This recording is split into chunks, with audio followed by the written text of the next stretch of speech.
Hello and welcome to Who Wore It Better, where I review Raw and SmackDown back to back and try and figure out which show won for the week. One of the cool things about this week's programming was they have a brand new Then, Now, Forever opening for all their shows. You know, it looks like it took a very long time for people to put it together. Lots of moving parts happening, lots of cool little graphics and effects. You know, as someone who does a lot of video production and video editing, I really appreciated the work that was put into that thing. I really like the new one. Let me know what you guys think about the new Then, Now, Forever in the comment section. Raw begins with a backstage segment where Stephanie McMahon emasculates Baron Corbin, as she is wont to do with pretty much everyone she talks to, basically putting him down for his lack of good performance the last couple of weeks. And she makes a six-man match between the Shield and Corbin and two partners of his choosing later in the night. Well, at least Baron didn't have to start the segment by singing a happy birthday to Stephanie a cappella. Oh wait, it's the Shield. They had the classic Shield entrance for the first time on Raw in over a year.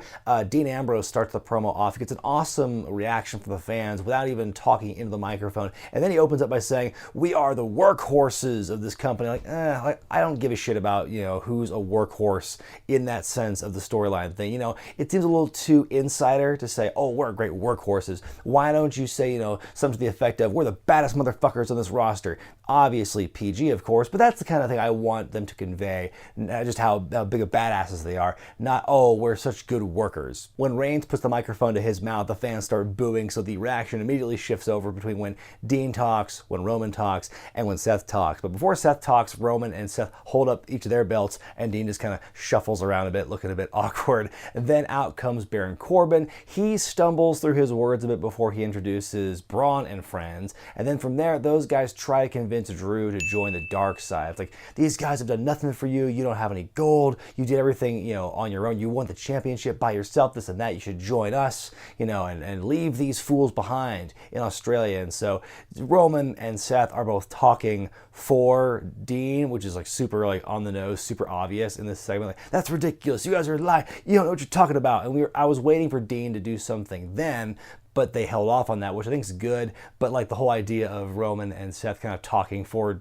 Dean through this whole segment did seem kind of hokey. But I did enjoy the story they're kind of telling here, and I also like the fact that Dolph Ziggler is basically saying, "Come join us and you get an Intercontinental Championship shot for free." But yeah, a good story. They're trying to plant the seeds here for the seeds of dissent between the members of the Shield. But this opening promo took a little bit longer than I'd like. First match, Finn Balor with Bayley in his corner takes on Jinder Mahal with Alicia Fox in his corner. Both teams are together for Mixed Match Challenge.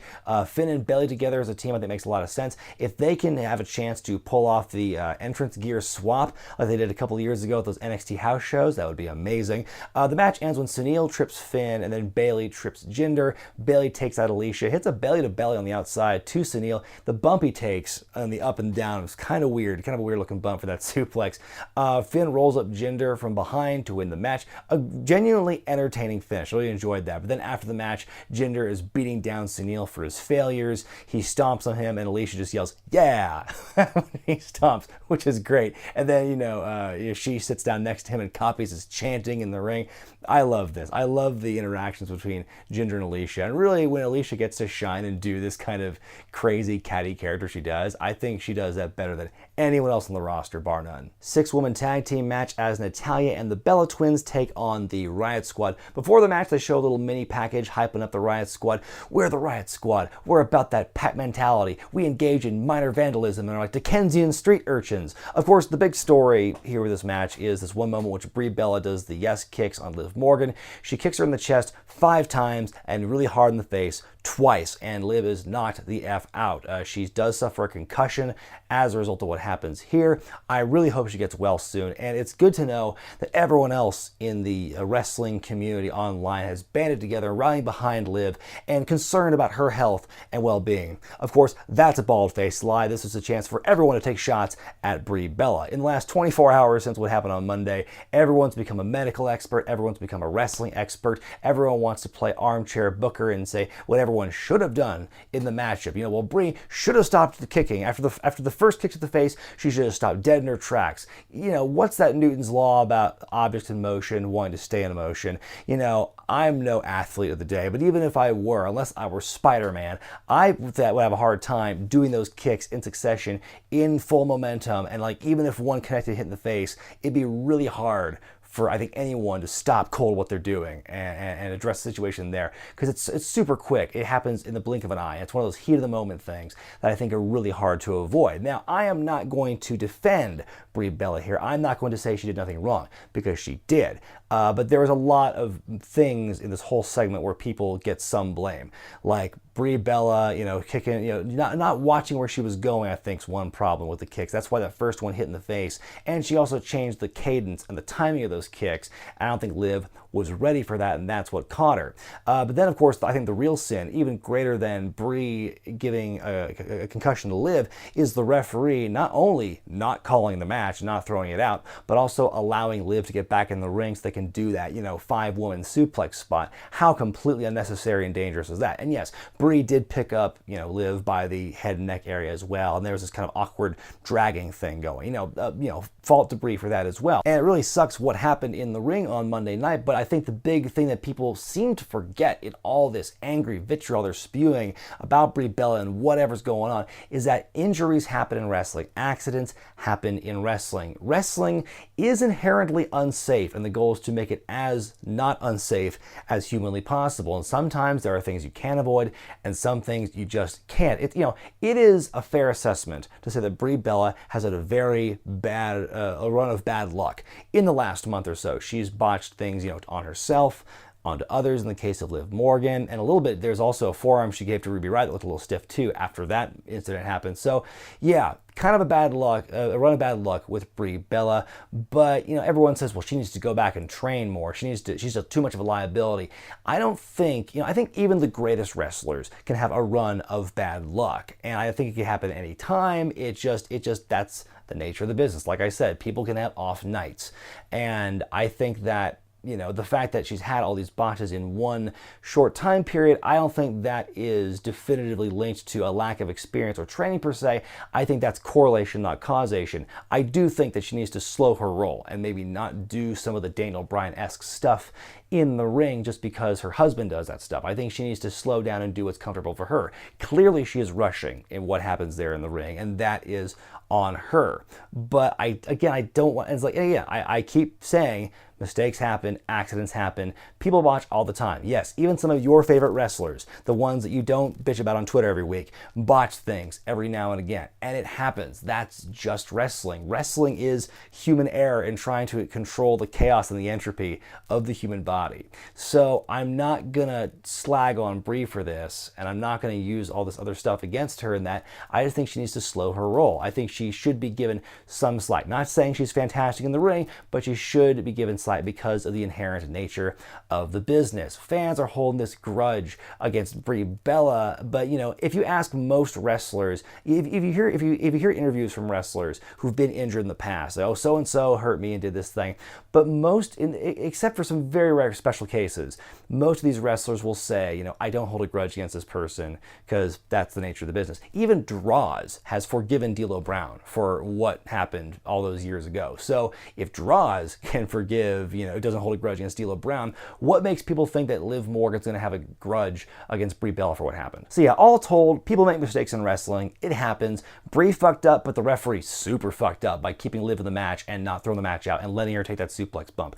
That was deeply irresponsible, and he should get some kind of shellacking for that. But my main point is, if you're going to criticize and condemn Brie Bella and call her unsafe and call her a liability and say, well, she needs to go back to training, I hope you also called Seth Rollins unsafe for injuring John Cena, Sting, and Finn Balor all within 1 year and sending one of them into retirement, by the way. I hope you called Owen Hart unsafe for breaking Steve Austin's neck. I hope you called Samoa Joe unsafe for breaking Tyson Kidd's neck. I hope you call Rey Mysterio unsafe for not only breaking The Undertaker's orbital bone several years ago, but also being involved in a move that killed Paraguayo in the ring. Because if you don't call those people unsafe or liabilities or say they need to go back into training, you might come off as a touch hypocritical. Now, I'm not saying that Brie Bella is anywhere in the stratosphere, anywhere near those guys I just mentioned, but a lot of what people are saying online about Brie is she's been a vet, she's wrestled for X number of years, she should know better. Well, if she should know better based on how long she's wrestled, then those other guys should too, am I right? Anyway, Ruby wins the match for her team with a riot kick to Brie Bella after a blind tag, except for the very unfortunate injury sustained to Liv Morgan by Brie, I think it wasn't a bad match. Then they bring the whole roster out for this big demonstration for Connor's cure. They bring 2 kids out, they give them an entrance, and they give them belts. It's a very sweet moment. Yes, it's a very Barry Horowitz, pat yourself on the back WWE kind of moment, but, whatever. It's all for a good cause. This is not going to go against or for the grade for this show. Backstage, Dolph Ziggler tells Dean Ambrose to give him the signal if he wants a little bit of help in their 6-man tag team match tonight. I'm hoping the signal is some yodeling. Chad Gable takes on Connor of the Ascension in singles action, and what I believe to be the match of the night simply based on the shock value of what happened in the finish. Connor kicks out of the rolling German suplex by Chad, hits him with the Dominator, and just beats him and wins the match. It's the first match for the Ascension of any kind on Raw or SmackDown in over 2 years, so it's a huge deal. Whoa, this comes out of nowhere, and man, all of a sudden I was having this vision of Connor, between the promo, the pre-taped pre-match promo they had of him, and then this match here and how he wins. I'm like, God, can you imagine if the Ascension broke up tomorrow and you put Connor in kind of a track to main event eventually? I know it's probably not going to happen, but man, I can just envision, maybe I'll do my first ever fantasy booking video on how I would book Connor to be in the main event a year from now and make it seem credible, and maybe not as absurd as Jinder Mahal doing it, for example, but man, in that one match, in this one moment, I saw, man, this guy could in a perfect world, he could be a main eventer someday. And maybe that's just crazy talk, but I don't know, that's the vision I got. Backstage, Charlie Caruso runs up to Triple H before he and Stephanie leave for the night. Charlie paraphrases The Undertaker's promo from last week in as straight a tone as possible, which is amazing. Triple H cuts a promo on The Undertaker in response before he and Stephanie leave, so there's more build for the Australia show. Raw tag titles on the line as Dolph and Drew defend against The Revival. I have to be honest, this match far exceeded my expectations. The way The Revival been booked kind of hot and cold over the last several months, I figured they were going to get crushed, but it was actually a super competitive match and looked like a couple of really close calls where you thought The Revival might have even won. But ultimately, Dolph and Drew win after destroying Wilder with the Clay-Zag, aka the Zigmore, for the win. A very nice match. We get the Kevin Owens show opened up by Elias. He is the Max Weinberg to Kevin's Conan O'Brien. KO invites Lio Rush as the guest. They put on a booster seat on the chair to make fun of Leo's side, so that was pretty funny. Then Leo does an awesome job hyping up Bobby Lashley before he makes his way out to the ring. Like I said, this edition has helped Lashley immensely, but as far as this little segment goes of the Kevin Owens show, not much to speak of. We then get Elias versus Bobby Lashley in a rematch from last week. It's an okay match, but it ends in a DQ when KO chases Leo around and kicks Lashley en route to chasing Lio Rush. It's 2 weeks in a row this match ends inconclusively. Kevin goes to powerbomb Leo, but Lashley catches him, and the heels are just foiled again. There's that Kevin Owens with agony and anarchy and destruction. Backstage, Seth Rollins tries to drive a wedge between Drew McIntyre and Dolph Ziggler. We then go to a match with Alicia Fox versus Nia Jackson. Hey, Alicia got her own entrance music for once this week, despite being accompanied by Alexa Bliss and Mickie James. At one point in the match, there's a very not good-looking neckbreaker attempt by Alicia, a very big botch. Alicia sure is lucky that Brie's taking all the heat for what she did on Monday night, though. Nia wins with a Samoan drop. There you go. And then right after that, backstage, we see more of this continuation of the Shield storyline where Drew gets in Dean's face and makes one last pitch for Dean to come join, Braun and friends, essentially. Main event time, the Shield take on Baron Corbin and 2 partners of his choice. I love the announcing when they talk about the Shield, how Seth and Roman each have titles, but Dean only has 2 lonely fists. And so then Corbin summons the Authors of Pain to come out with him and be his tag team partners. And good Lord, seeing all 4 of those guys in a row, AOP, Baron Corbin, Drake Maverick, the height difference between Corbin and Maverick is astounding. I just love that contrast between those 2 guys. And all I can think was, look at all that street gear happening in the ring for this main event. Literally everyone is wearing pants and shirt and all this stuff. Not traditional wrestling gear at all, which, there's a small part of me that dies when I see that, but it just happens to be this coalescence of all these gimmicks converging into one match here. Strowman, Dolph, and Drew are on the rampway on chairs to watch the proceedings and waiting for Dean to yodel for some help. Razor gets a lot of time to shine against Roman Reigns here in the match, which I thought was great. Razor looked very good in his time in the sun. Dean gets a lot of time as well near the end of the match. Roman pins Corbin after a spear for the Shield to win. Dean will not be swayed to the dark side for now. As far as the match itself, it was a decent main event, but the big story was about, first, I think the 2 high points for me were Razor's kind of moment in the sun, and then Dean Ambrose kind of coming through in the clutch as well at the end and having a big comeback. Before I move on to SmackDown, this week's Who Wore Better is sponsored by SeatGeek. It's an app you can download for your iOS or Android device that gives you ticket deals for concerts, sporting events, WWE, you name it. The green dots mean you're getting a good deal, the red dots, not so much. Download the app using the link at the top of this description, go to the Accounts tab, type in Wregret as a promo code, and get $20 back on your first ticket purchase. SmackDown begins with Truth TV. That's right, R-Truth and Carmella, who has just dyed her hair a reddish-brown color this week, have now hosting their own show, kind of taking over Miz TV. Daniel Bryan is their guest to talk about the match with he and the Miz in Australia. They have a 7-second dance break, and then they go back to normal, which I thought was pretty funny. Miz interrupts the proceedings, and Truth says that, when he beat Miz 2 weeks ago, there wasn't a title on the line, so I'll just take your show instead. So now they're going to be fighting for the fate of Miz or Truth TV. We have this match here with the Miz and R-Truth. It's a nice match. Miz wins with the knee plus to Truth right in front of Daniel Bryan, who's on commentary to send a message to him.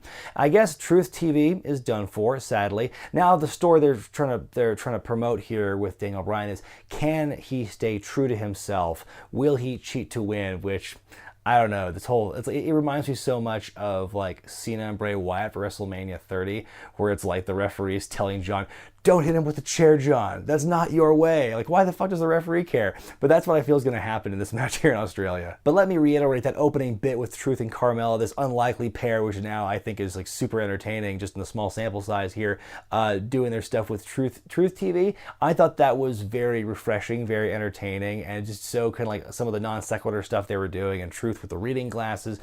Truth, God, when they want to use him, he can be super entertaining. They show a clip from earlier in the night backstage when Becky Lynch beats up Charlotte during a photo shoot and then poses with the championship and asks the photographer to take pictures of her while she's standing on top of Charlotte's prone body. What a heel. In a continuation of the New Day bar singles warfare we have going on, we have Sheamus taking on Big E. Before they wrestle, the New Day wants to have a Say Nice Things challenge. Big E makes a carpet matching the drapes joke in reference to Sheamus.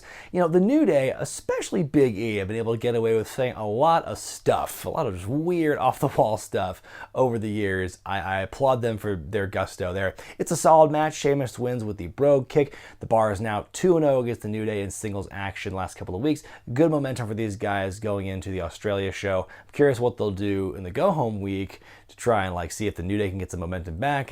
Maybe they'll have a pancake eating contest again. I don't know. Rusev and Lana make their way to the ring, and Rusev demands answers to why Aiden English turned his back on him on Rusev Day of all days. Aiden English comes out with an Aiden Day shirt and a mic flag, and he says that he's the reason for Rusev's success and popularity. He shows a video package proving this, and then he says that Lana is the reason that it's fallen apart, shows another video package showing this. She's being portrayed as the Yoko Ono of this group, essentially, and then Aiden asks if Lana was going to tell Rusev about their night in Milwaukee, and he's, ooh, all right, we now have rumors of a love triangle or some infidelity. I mean, this might end very awkwardly and not very entertaining, but hey, you know what? Fingers crossed. Women's tag match as Asuka and Naomi take on Mandy Rose and Sonya Deville. The Double Iconics are at ringside doing commentary for this match, but they add almost nothing to it. Asuka and Naomi win with a double kick to Sonya's dome to win the match, and they'll be facing the Double Iconics in Australia next weekend. I have a sinking feeling the hometown gals will not be ending that night on top. Up next, Ty Dillinger takes on Shinsuke Nakamura in some non-title action. Roll clip, please. So once again, Shinsuke fans, be thankful. Be glad that your boy hasn't been dressed up like a discount Uncle Sam. Yet. Just as Ty gets some offense on Shinsuke, everyone cover your ears, because here comes Randy Orton. He starts beating up Ty Dillinger. The match ends in a disqualification. He hits Ty with the drape over DDT onto the floor, and then when he leaves, Shinsuke turns around and hits Ty with the Kinshasa into the LED board for good measure. So both Orton and Shinsuke looking extra devilish here in this segment. Then in the backstage promo afterward, Orton establishes that no, he's not working a program with Ty anytime soon. He just hates the 10 stuff. And so that's pretty much it. So it seems like I can see Orton kind of attacking people indiscriminately for the next several weeks leading up to whatever next program he has with, at this point, could be anyone. Up next, Becky Lynch takes on Lana in some non-title action. A couple of Milwaukee chants around this time of the show, which I thought was choice. It's a short and sweet match. Lana doesn't get too much offense in before she taps out to disarm her. Then after the match backstage, Aiden English says that next week he'll have video evidence of one night in Milwaukee, which is Algonquin for the good land. The main event segment is a WWE title contract signing, what it do, between AJ Styles and the advertised Samoa Joe. Paige says the match in Australia is going to be a no count-out, no disqualification match. Out comes AJ Styles. Samoa Joe is not there. He's a no-show. But then a couple minutes later, as AJ's talking, Samoa Joe shows up on the big screen, and he's outside in front of the Styles family home. So he rings the doorbell. He's going to go in there, and then it cuts to black. Oh, man. What an ending. That was so good. Oh, man. The snakiness, the evil devilishness of Samoa Joe to be trespassing on his rival's house. Between that and allegations of a torrid love affair in Milwaukee, you know what this means. Attitude Era's back, boy! Time now for me to decide which show won for the week, Raw or SmackDown. And this week, I got to give the nod to SmackDown. You know, I think in terms of entertainment value over a period of time, SmackDown wins this week. I really did enjoy Raw for the most part, I have to say, except for the women's tag team match for obvious reasons. Didn't care for what happened there. And the Kevin Owens show felt kind of flat. But, you know, I think what I enjoyed about Raw so much this week was like the little gems, the things that happened. For me, the pros for Raw this week were things you wouldn't expect, like Connor beating Gable out of nowhere. Even though it's Connor and Chad Gable, I think it's still amazing they had this like fluke win almost. Finn and Jinder was entertaining near the end. D&D, Dolphin Drew versus the Revival, and then the AOP getting time to shine in the main event was great. With SmackDown, though, I think it was just overall far more entertaining stuff. I liked the Becky Lynch showing up throughout the night, being her heelish self around Charlotte and around Lana. I enjoyed the Aiden English stuff and like planting the seeds of doubt about Milwaukee, and they're bringing that stuff up, and Milwaukee's now is super over. And then just the stuff with Joe at AJ's house was so good, and the opening bit with Truth TV was entertaining. So I think SmackDown really had the whole package. I think the one problem with SmackDown, ironically, was that none of the matches were anything to write home about. I think pretty much all the matches were kind of lackluster. Raw had the better quality matches, but SmackDown had the better storytelling over that shorter period of time, and so that's why I think the Blue Show had the better hand this week. But let me know what you thought about Raw and SmackDown this week in the comments section below, and be sure to vote which show you thought was better in the gimmick in the upper right-hand corner of your screen. Be sure to thumbs up this video if you like it, subscribe to Wrestling with Regret, buy the t-shirts at ProWrestlingTees.com, and check out Patreon.com/WrestlingWithRegret for exclusive perks and bonus content. I'm Brian Zane, and I'll see you next time.